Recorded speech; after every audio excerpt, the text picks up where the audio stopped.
کریں عزیزان محترم، تمباکو کی تحریک یہ تھی کہ برطانیہ داخل ہوا بر صغیر میں بھی، ایران کی زمین پر بھی، فارس میں بھی اور یہاں بھی۔ کس وجہ سے؟ کہ اس نے کہا کہ ہم تمباکو کی فیکٹریاں لگائیں گے اور آپ کو نوکریاں دیں گے، آپ کو نوکریاں ملیں گی، آپ کے ملک میں خوشحالی آئے گی۔ اب میں تاریخ بتا رہا ہوں، ماشاءاللہ سمجھدار آپ خود ہیں، عصر حاضر میں آپ خود سوچیں کہ کیا ہو رہا۔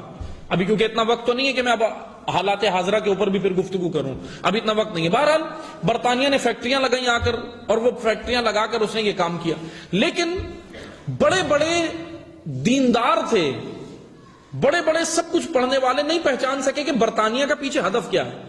سید جمال الدین افغانی پہچان گئے، اور پھر سید جمال الدین افغانی نے جانتے ہیں کیا کیا؟ انہوں نے ایرانی قوم کی نبض چیک کر لی، نبض چیک کر لی کہ یہ قوم کس طرح کی ہے۔ پھر انہوں نے دیکھا کہ یہ قوم اپنے مراجع کا کہنا سنتی ہے، ان کے ہاں جو سب سے بڑی پاور ہے وہ ہے مرجع تقلید، ول پاور، ان کی اوپر جو پاور ہے۔ اب وہ انقلاب سے پہلے بھی علماء کی کم از کم مانتے تھے، سنتے تھے، جس حد تک، اب وہ ایک الگ موضوع ہے کہ کس حد تک سنتے تھے۔ سید جمال الدین افغانی نے یہ نبض ان کی پکڑ لی، اور پھر کہا کہ یہ بتاؤ کہ یہ پہلے تو ایران میں انہوں نے کوششیں کی کہ یہ برطانوی فیکٹریاں نہ لگیں، لیکن کسی نے ان کی نہیں مانی۔ سب نے ان کو بولا کہ یہ جو ہے وہ ہماری ترقی نہیں چاہتا، یہ محدود سوچ کا انسان ہے، بہت لان تان کی انہیں۔ اب وہ بیچارے پریشان بھی ہو گئے کہ یہ کیا، میں ان کو اصلاح کرنے جاتا ہوں اور یہ قوم مجھے ہی الٹا سناتی ہے۔ پھر انہوں نے ان کی سائیکو پڑھ لی، اس قوم کی سائیکو کیا ہے، اس کی نفسیات کیا ہے۔ انہوں نے کہا کہ یہ قوم مراجع کے پیچھے ہے، بس انہوں نے یہیں سے اس کو پکڑ لی، یہ نبض چیک کر لی، پکڑ لی۔ اور پھر کیا کیا؟ انہوں نے کہا کہ یہ بتاؤ کہ اس وقت ایرانی قوم کا سب سے بڑا مرجع تقلید کون ہے؟ انہوں نے بولا آیت اللہ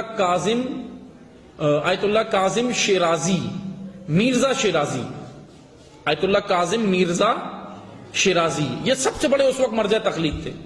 انہوں نے بولا یہ اس وقت کہاں ہیں؟ کہا نجف میں تھے، اس وقت وہ نجف میں۔ تو سید جمال الدین افغانی ان سے ملنے نجف گئے۔ جب نجف گئے تو پتا چلا کہ وہ نجف میں نہیں ہے، سامرا گئے ہوئے ہیں۔ پھر انہی کے پیچھے وہ سامرا آ گئے، سید جمال الدین افغانی۔ وہاں ان سے ملاقات ہوئی تو میرزا شیرازی، ابھی یہ شیرازی نہیں سمجھیے گا جو برطانیہ کی گود میں ہے، یہ الگ ہے۔ آیت اللہ میرزا شیرازی، مرزا بھی نہیں، میرزا شیرازی ان سے ملے جا کر، میرزا کاظم شیرازی پورا نام ان کا، ان سے ملے جا کر اور کہا کہ آغا مجھے آپ سے کام ہے۔ انہوں نے بولا جی فرمائیے کیا کام ہے؟ کہا مجھے آپ سے فتویٰ چاہیے۔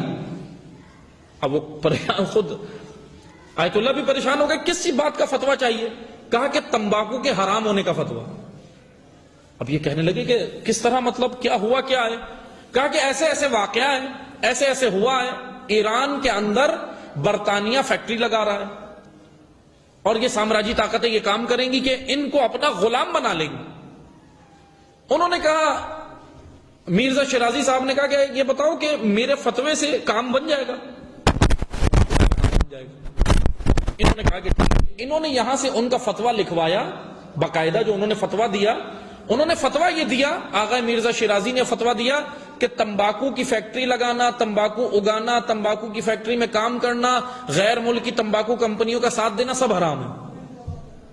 انہوں نے یہ ایک فتویٰ لیا، سید جمال الدین افغانی نے ایک فتویٰ لیا اور لے کر آئے ایران، آ کر سب کو بتایا یہ فتویٰ آغا مرزا شیرازی کا ہے۔ یہ فتویٰ پھیلنا تھا پورے ایران میں، ایرانیوں نے برطانیہ کو کک ماری باہر کر دی، فیکٹری اٹھا کے بند